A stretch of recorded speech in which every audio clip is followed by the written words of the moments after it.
Hey, it's Dr. Haugen with Big Stone Chiropractic, and today I want to talk to you about one of the most common things that we see, and that's numbness or tingling in the hands. And there's a couple different reasons why this happens, and chiropractic can help with some of them.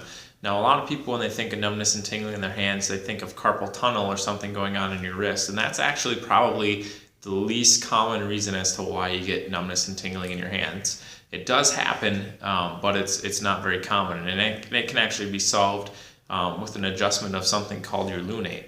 But the most common spot probably for numbness and tingling is actually up here in your scalene muscles. And once these start to shorten and contract, they pinch on something called your brachial plexus, which is a group of nerves and arteries that run down to your hand. And if this starts to get tight up here, you can even push in here. And if it starts to feel kind of tender, you feel some spots, I can even feel one on myself. That is a very common reason for numbness and tingling in the hands. And so if you start to work on this area and start to work on the neck, that can actually resolve numbness and tingling in the hands.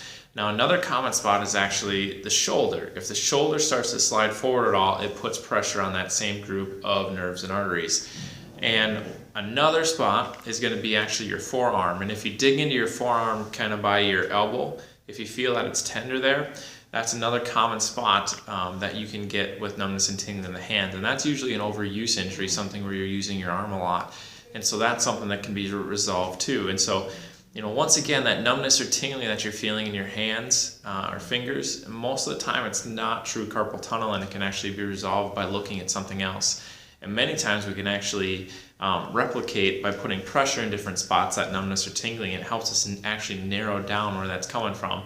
So if this is something you're struggling with or something you've had, something that's kind of lingering, sometimes it's not real bad, but it can be a warning sign of something coming on. So